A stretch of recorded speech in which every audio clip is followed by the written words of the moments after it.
के एपिसोड शुरू होता है, हमको दिखाया जाता है बंदा जो होता है कह रहा होता है कि तो फिर तुम उस भाई रूम को लेना चाहते हो एक बंदे के लिए जिसने ड्रैगन गेट कंपटीशन को जीता है, यहाँ पर तुम लेना चाहते हो। फिर हमको दिखाया जाते हो बंदी थोड़ा सा खांसता है, जिसकी वजह से बंदा कह रहा होता है अरे ये सब तो मजाक था, ज़्यादा चिंता करने की कोई जरूरत नहीं है, तुम ले सकते हो, कोई दिक्कत वाली बात नहीं है। और फिर ऊपर कह रहा होता है कि चलो फिर चलते हैं। फिर हमको दिखाया जाता है दोनों से निकल जाती है। दूसरी तरफ वो बंदा जो होता है ग्रीट करती है और कह रहा होता है थैंक यू मिस जी। और फिर हमको दिखाया जाता है ऊपर बंदा जो होता है कह रहा होता है कि तुम्हें क्या लगता है वो मामूली सा बंदा कौन है जिसको यहाँ पर इतने ज़्यादा इज्जत दे रिया है। फिर ऊपर हमको दिखाया जाए तो बंदी कह रहा होता है कि मुझे कुछ भी मालूम नहीं पड़ता, यहाँ पर मुझे तो बस ऐसे ही मालूम है कि आप किसी गंदे पानी के ऊपर पैर नहीं रखते, ऐसे सिर्फ लगता है। और फिर ऊपर वो दोनों जो होते हैं अपने शिप के अंदर के कमरे के अंदर चला जाती है और सीन कट हो जाती है और हमको दिखा जाती है। और हमको दिखा जाता है सीन कट होकर हमारे हीरो का सीन, हमारे हीरो जो होते हैं सिटी लौट के यहाँ पर घर में अंदर आ चुकी होती है। फील्ड इतना ज़्यादा बड़ा होती है कि क्रिकेट गया सब कुछ खेल सकते हैं। फिर हमको दिखाया जाता है यहाँ पर सिटी लौट आ जाती है और कह रहा होता है करे मिस्टर सू आपको ही तो मैं ढूंढ रहा था, आप यहाँ पर आ गए और यहाँ पर आप सही टाइम पर आए हैं। फिर कह रहा होता है कि आपके यहाँ पर जाने के लिए तैयार भेज दिया है, मैंने सब कुछ यहाँ पर व्यवस्था कर दिया है और उससे पहले मैं आप लोगों को यहाँ पर इशारा कर देता मतलब मुलाकात करवा देना चाहता हूँ क्योंकि आपने इन सब से पहले भी यहाँ पर मुलाकात कर चुके हैं। ये है मिस वांग परिवार का मिस वांग। और फिर कह रहा होता है कि ये बहुत ही ज़्यादा बड़ी लड़की है। फिर हमको दिखाई तो बंदे यहाँ पर ग्रीट करती है और कह रहा होता है कि मैंने सुना कि आप यहाँ पर बाहर जा रहे हैं, हम भी आपको छोड़ने के लिए आए। फिर कह रहा होता है कि हाँ जरूर क्यों नहीं। और फिर हमको दिखाया जाता है यहाँ पर हमारे पीछे से आवाज आती है और फिर ऊपर कह रहा होता है अरे सर मैं तो आपको ही ढूंढ रहा था, आप यहाँ पर थे। और फिर आकर जो होता है ग्रीट करती है और फिर ऊपर हमको दिखाया जाता है उसका बेटा जो होता है पर ग्रेट में नहीं करता, इसे खड़ा होती है। इसी वजह से उसके बाप जो होता है उसको एक झपेट लगा देता है। कह रहा होता है कि अबे तुझे यहाँ पर कोई भी इज्जत मिज्जत नहीं देना चाहिए, चल चुपचाप इज्जत के यहाँ पर चाहे। और फिर हमको दिखाया जाता है बंदा जो तो उसको एक झपड़ लगा देता है। कह रहा होता है कि मिस्टर सू आपके लिए मैं एक चीज़ लाया हूँ जिसको लिए यहाँ पर आपको मैं ढूंढ रहा था। और फिर कह रहा होता है कि ये गिफ्ट बहुत ही ज़्यादा आसान मतलब बहुत ही ज़्यादा कीमती है, इसी वजह से मैं आपको देने के लिए आया हूँ। और आप इंडियन ग्रास होती है और हमको दिखाया जाता है वो बहुत ही ज़्यादा कीमती होती है। कह रहा होता है कि सर जी ये मन्नत तरह का तुम्हारे लिए लाया है तो मुझे यहाँ पर आशा है कि आप इसको जरूर से ले लेंगे। फिर कह रहा होता है कि आप जब कि मुझे देना ही चाहते हैं तो मैं यहाँ पर आपको क्यों मदद मना करूँगा। फिर ऊपर हमको दिखाया जाता है हमारे हीरो जो होता है उसको अपने पास रख ले देती है जिसकी वजह से बंदा बहुत ही खुश हो जाती है।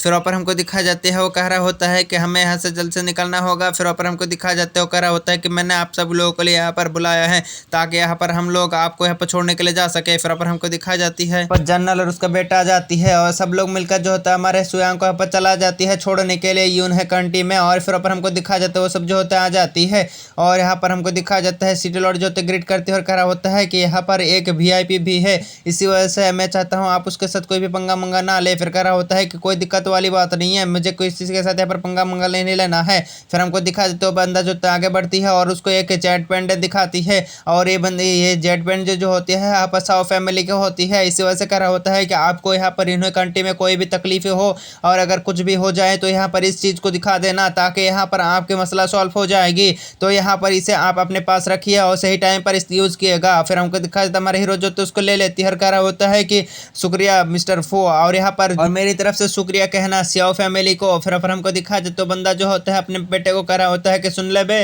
यहाँ पर मिस्टर फू को यहाँ पर मतलब मिस्टर सू को यहाँ पर तन्ने को बहुत ही ज़्यादा आराम से रखना है, उसके हर एक बात मानना है, उनके ध्यान रखना है, समझ गया, तो यहाँ पर उसके हर एक चीज़ को मानना है। फिर पर हमको दिखाया था हमारा हीरो कह रहा होता है कि सही टाइम पर मुन्ने को यहाँ पर कोई डिस्टर्ब नहीं चाहिए। कह रहा होता है कि आपको चिंता करने की जरूरत नहीं है सर, मैं आपके गेट के बाहर रहूँगा, आपको जो कुछ भी यहाँ पर कहने का है तो मुझे कह दिएगा, मैं आपको सब कुछ करने के लिए तैयार हूँ। तभी यहाँ पर हमको दिखाया जाता है जहाज़ के कप्तान आ जाते हैं यहाँ पर और फिर हमको दिखाया जाता है जहाज़ के कप्तान को यहाँ पर इंट्रोडक्शन करवाते कह रहा होता है कि इसका नाम है यहाँ पर मिस्टर ली जी। और फिर हमको दिखाया जाता है ली जिंग जो होती है कह रहा होता है कि चलो चलो यहाँ पर ज़्यादा यहाँ पर इंट्रोड्यूस करवाने की कोई ज़रूरत नहीं है, मैं जानता हूँ ये बंदा कौन है और यहाँ पर तुम्हें चिंता करने की जरूरत नहीं है, चलो चलते हैं यहाँ से जल्दी जल्द। फिर हमको दिखाया जाता है राजकुमारी आ गए तो कह रहा होता है कि यहाँ पर मैं जानना चाहता हूँ वो VIP कौन है, यहाँ पर जल्द से जल्द उसको बाहर बुलाओ। फिर जो सिटी लॉर्ड होती है वो कह रहा होता है कि उनके पीछे मत पड़िया करिए क्योंकि वो सब VIP फैमिली से बिलोंग करती है, तो वो सब छोड़िए, यहाँ पर आप अपने ध्यान रखिएगा। कह रहा होता है कि मुझे भी कोई दिक्कत वाली बात नहीं है कि किसी के साथ मैं पंगा लेता रहूँ। चलिए फिर फिर मैं यहाँ से चलता हूँ, आप सब यहाँ पर आए उसके लिए बहुत बहुत धन्यवाद। फिर हमको दिखाया जाता है यहाँ पर शिप को जो होता है छोड़ दिया जाती है, और शिप काट का है या कहाँ है ये हमको नहीं मालूम, मतलब कुछ ज़्यादा ही अच्छी है शिप और बहुत ही बड़ा होती है, जैसे 7 समंदर पार में तेरे जाते हैं ना, वैसे शिप बड़ा होती है। फिर हमको दिखाया जाते हैं हमारे हीरो जो होता है पर बैठ बैठ कर कल्टीवेशन कर रहा होती है, और फिर वहाँ पर अपने पिछले जीवन के बारे में सोचना शुरू कर देती है। हमारा हीरो कह रहा होता है कि पिछले ज़िंदगी में जो है यहाँ पर मैंने अपने सोल को बहुत ही ज़्यादा पावरफुल नहीं बनाया था, इसी वजह से मेरा सोल जो है बहुत ही ज़्यादा कमज़ोर हुआ करता था, लेकिन इस बार मैं उस गलती को नहीं दोहराऊंगा। इस बार मैं यहाँ पर अपने सोल को पावरफुल बनाऊंगा। और यहाँ पर वो कह रहा होता है कि मेरे पास जो डिवाइन शॉर्ड है इसको यहाँ पर ब्लैक पावर के साथ मर्ज करना होगा। इसी वजह से हमको दिखाया जाता है हमारा हीरो जो होता है उसके चारों तरफ जो होता है ब्लैक पावर आना शुरू कर देती है, और हमारा हीरो जो होता है यहाँ पर अपने सोल को पावरफुल बनाने के लिए जो होता है उसके शॉर्ड को पावरफुल बनाना शुरू कर देती है, और यहाँ पर फुल फोकस करती है और कह रहा होता है कि यहाँ पर पिछले बार की तरह मैं गलती नहीं करूंगा, कतई ही गलती नहीं करूंगा। इस बार तो मुझे पावरफुल बनना है और मेरे सोल को भी पावरफुल बनाना है और सब कुछ करना है। दूसरी तरफ उसके शॉर्ड को दिखा जाती है जिसमें जो होते ही विल पावर आकर यहाँ पर थोड़ा सा घट जाती है, और यहाँ पर कह रहा होता है कि अब यहाँ पर मैं कुछ ज़्यादा ही ताकत पर बनूंगा और पिछली बार की तरह कलते यहाँ पर ये कमज़ोर नहीं रहूंगा। फिर यहाँ पर हमको दिखा देता हमारा हीरो जो होता है पर इसी तरह कल्टीवेशन करते रहती है और शिव जो होता है इसी तरह चलता रहता है। और फिर यहाँ पर हमको दिखाया जाता है शिव के अंदर का सीन है पर हमको दिखाया जाता है शिव के अंदर का कैद खाना जो होती है उसके अंदर हमको दिखाया जाता है एक चीज़ को जो यहाँ पर अपने हाथ को खींचता है, जिसकी वजह से लकीरें बन जाती है कुछ ज़्यादा ही खतरनाक और डेडली। और इसी सीन के साथ जो होती है हमारा एपिसोड खत्म हो जाती है। देखेंगे नेक्स्ट एपिसोड में कि वो चीज़ क्या है और यहाँ पर वो क्या कर सकती है। तो मिलते हैं नेक्स्ट पार्ट में, तब तक के लिए इंतजार कीजिए। Bye bye tata, bye bye tata, good bye, अलविदा, टोरोरो।